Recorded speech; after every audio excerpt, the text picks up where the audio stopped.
Dengeran nggak nih? Insyaallah kedengeran ya, nggak usah pakai mic ya. Kalau mic nanti ngundang askar ke sini, yallah haj gitu kan. Baik, sebelumnya bismillahirrahmanirrahim. Assalamualaikum warahmatullahi wabarakatuh. Ibu warahmatullah, alhamdulillah pada sore ini kita bisa berkumpul kembali di sini di tempat yang yaitu hari Jumat. Kita berada di tanah yang mulia, yaitu kota Makkah Al-Mukarramah, di tempat yang mulia dan di waktu yang mulia.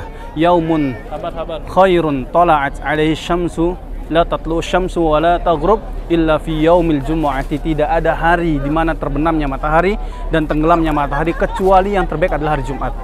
Dan disinilah hari Jumat ada waktu yang mustajab kita, doa kita insyaallah akan dijawab oleh Allah Subhanahu wa taala, dan terutama kita berada di Masjidil Haram ini insyaallah, di mana tidaklah seorang muslim meminta kepada Allah Subhanahu wa taala kemudian memanjatkan tangannya ke atas kecuali Allah Subhanahu wa taala mengabulkan pada hari itu, yaitu faltamisuha fi akhir sa'atil asri. Maka pegang tuh waktu yang mustajab itu dari ujung asar sampai maghrib. Di penghujung sebelum maghrib berdoa kepada Allah Subhanahu wa taala, dan disinilah waktu yang mustajab. Karena mungkin banyak beberapa jamaah bertanya kapan waktu mustajab.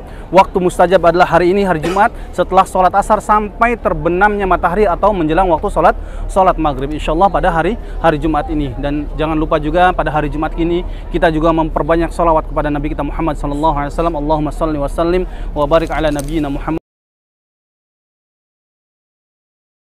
agar kita memperbanyak salat. Aktsiru alayya as-shalah, perbanyaklah kalian kepadaku bersolawat ya, fi kulli yaumin jumu'ah, di setiap hari Jumat itu diutamakan. Fa inna salata ummati tu'radu alayya fi kulli yaumi jumu'ati, karena umatku, solawatnya umatku kelak akan diperlihatkan kepadaku pada setiap hari Jumat. Pada setiap hari Jumat, solawat umatnya Rasulullah SAW diperlihatkan di hadapan Rasulullah SAW. Faman kana aktsarukum minni salatan aqrabuhum minni manzilah. Barang siapa yang paling banyak bersolawatnya kepada Nabi Muhammad pada hari Jumat, maka dialah, merekalah yang paling dekat kedudukannya kepada Nabi kita Muhammad SAW. Makanya setiap ucapan Nabi Muhammad itu senantiasa kita memberikan solawat. Allahumma salli wa sallim wa barik ala Muhammad, atau diucapkan Muhammad sallallahu alaihi wasallam, sallallahu alaihi wasallam, sallallahu alaihi wasallam. Karena inilah adalah orang yang dikatakan Rasulullah sepelit-pelitnya manusia apa?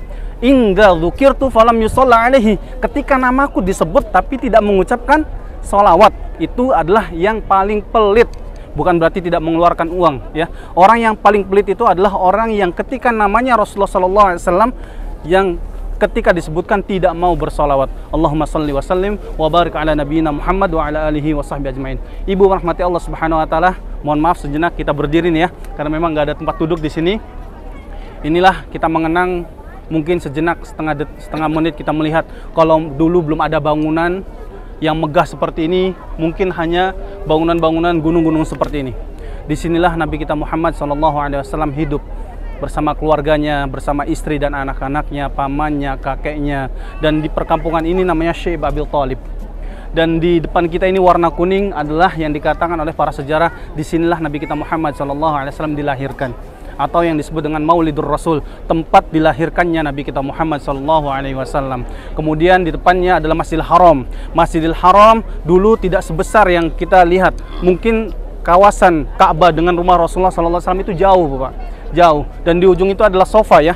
Sofa, kemudian di ujung sini Marwah. Sofa itu adalah tempat di mana Nabi kita Muhammad SAW, di sampingnya ada rumah sahabat yang bernama Arqam bin Abdul Arqam Al-Makhzumi, di mana rumahnya dijadikan tempat belajarnya para sahabat Rasulullah SAW, atau Darul Arqam, di mana merupakan sekolah pertama di dunia, karena dijadikan tempat Rasulullah berdakwah secara sembunyi-sembunyi terhadap kaum musyrikin yang ada di sini. Rasulullah SAW, kita berbicara 10-13 tahun, karena Rasulullah SAW sebelum hijrah berapa tahun dakwanya di sini? Kalau kita ngomong dari kelahirannya mungkin membutuhkan waktu berjam-jam, tapi setelah Rasulullah SAW diutus menjadi nabi sampai diusir berapa tahun di kota Mekah? Berapa, Bu Pak? Berapa? Rasulullah SAW berdakwah di sini di kota Mekah setelah dinobatkan sebagai nabi dan rasul 13 tahun. Umurnya waktu itu berapa? 40 tahun. Berarti umurnya 53 tahun Rasulullah hijrah. Pak Jajo umur berapa, Pak? Mohon maaf. 72. Ada yang umur 53? 53 tahun. 53 tahun Rasulullah SAW meninggalkan kota Makkah Al-Mukarramah menuju Madinah. Karena dalam hadis yang diriwayatkan oleh Ibnu Abbas, yaitu Rasulullah sallallahu alaihi wasallam unzila wa huwa ibnu arba'in, diturunkan wahyu tatkala umurnya 40. Ya. Summa bu'isa fi Makkah 13 sinin, kemudian diutus menjadi nabi, kemudian berdakwah selama 13 tahun. Summa umira bil hijrah, kemudian diperintahkan untuk hijrah, fahajara ilal madinati, kemudian hijrahlah ke kota Madinah, famakatha 10 sinin, kemudian tinggal 10 tahun, kemudian Rasulullah sallallahu alaihi wasallam wafat. Rasulullah sallallahu alaihi wasallam tatkala diutus menjadi nabi pada umurnya 40 tahun berdakwah, Bu Pak. 3 tahun dakwah secara sembunyi-sembunyi, makanya bersembunyi di rumah yang kecil di samping sofa, yaitu Darul Arqam. Ya. Setelah itu baru Rasulullah sallallahu alaihi wasallam setelah 3 tahun itu diperintahkan untuk berdakwah secara terang-terangan. Tatkala Rasulullah sallallahu alaihi wasallam 3 tahun, beliau hanya berdakwah mungkin bisa dikatakan hanya 45 orang aja yang ikut. Ya, kepada yang terdekatnya Khadijah, anak-anaknya, kemudian paman-pamannya, kemudian Abu Bakar As-Siddiq, Zaid bin Haritha, Ali bin Abi Thalib, ini adalah orang yang paling terdekat. Abu Bakar As-Siddiq adalah orang yang paling beriman pertama. Dan Abu Bakar As-Siddiq, sebagaimana yang saya katakan bahwa beliau mengambil banyak pahalanya kaum muslimin yang disebutkan, yaitu as-sabiqun al-awwalun, orang-orang sahabat yang masuk Islam terlebih dahulu, termasuk asyratul mubasysyirin bil jannah. Utsman bin Affan, Islam di tangan siapa? Abu Bakar As-Siddiq. Thalhah bin Ubaidillah, Zubair bin Al-Awwam, Abdurrahman bin Auf, yang namanya harusnya tidak asing sebenarnya. Asing nggak, Bu Pak, namanya? Abdurrahman bin Auf, Sa'ad bin Abi Waqqas, pemanahnya Rasulullah sallallahu alaihi wasallam, Thalhah bin Ubaidillah, Abu Ubaidah ibn al-Jarrah, itu semuanya Islam di tangan Abu Bakar As-Siddiq radhiyallahu taala anhu. 3 tahun setelah dakwah secara sirriyah, kemudian Rasulullah sallallahu alaihi wasallam 10 tahun berdakwah dengan terang-terangan, banyak ancaman, siksaan, terutama orang-orang yang baru masuk Islam. Makanya kadang Rasulullah SAW menyembunyikan di rumah, yaitu Al-Qam bin Abdul Arqam, untuk tidak kelihatan dengan teman-temannya yang belum masuk Islam. Kemudian ibu rahmati Allah Subhanahu wa taala, pada tahun keempat, kelima, Rasulullah SAW banyak berdakwah di luar kota Mekah, menyuruh sahabat-sahabatnya, ada yang hijrah ke Habasyah. Kemudian sampai Rasulullah SAW pada tahun ke-7 kenabian sampai ke-10 itu beliau diembargo, artinya ditahan. Apa istilahnya? Dia apa? Diboikot, betul. Karena orang-orang kafir Quraisy tidak mau, ya kan? Tidak mau semuanya masuk Islam. Makanya mereka berunding kepada Abu Thalib, pamannya yang melindungi Rasulullah SAW, agar menyerahkan Rasulullah dan dibunuh, agar dakwanya tidak dilanjutkan kembali. Maka Rasulullah SAW mengatakan kepada Abu Thalib bahwa seandainya kalau langit dan bumi berada di tangan kanan dan kirinya, itu lebih aku ambil daripada harus meninggalkan dakwah yang hak ini. Kemudian disinilah kawasan Syekh Abi Thalib 3 tahun Rasulullah SAW tidak keluar Mekah, diboikot, di mana ada piagam, yaitu kesepakatan antara orang-orang kafir Quraisy dengan keluarga daripada Abu Thalib, tidak boleh saling menikah, tidak boleh makanan masuk di sini, dan tidak boleh keluar dari tempat ini. Sampai 3 tahun itu banyak orang-orang kaum muslimin yang ada di sini, mereka makan seadanya, Bu Pak. Makan daun-daunan, bahkan makan kulit-kulit hewan-hewan. Disinilah di perkampungan daripada Syekh Abi Thalib yang sekitaran ini, di mana mereka tidak boleh masuk kota Mekah, tidak boleh keluar, dan makanan-makanan ketika datang di kota Mekah langsung diambil oleh orang kafir Quraisy. Kalau seandainya mereka mau membeli dengan harga yang lebih tinggi, makanya sulit. Maka pada tahun ke-10 sebelum daripada Abu Thalib meninggal, terjadilah pembatalan daripada kesepakatan itu, piagam itu, di mana Rasulullah SAW dan orang-orang kaum muslimin yang ada di sini boleh keluar. Ya, karena banyak disebabkan, mungkin ibu bapak rahmatullah bisa membacanya lebih jelas lagi, banyak sekali tentang di mana Rasulullah SAW harus menahan dakwanya selama 3 tahun itu, tidak bisa keluar kemana-mana.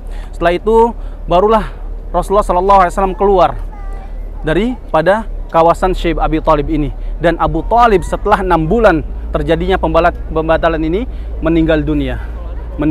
Kemudian disusul oleh istrinya, yaitu siapa? Khadijah alaihissalam. Karena istri yang pertama Nabi kita Muhammad SAW bernama Khadijah bintu Khuwailid. Setelah meninggal, baru Rasulullah SAW menikahi seorang sahabiyah yang bernama siapa? Siapa? Setelah Khadijah meninggal, siapa yang dinikahi Rasulullah? Sauda bintu Zam'ah.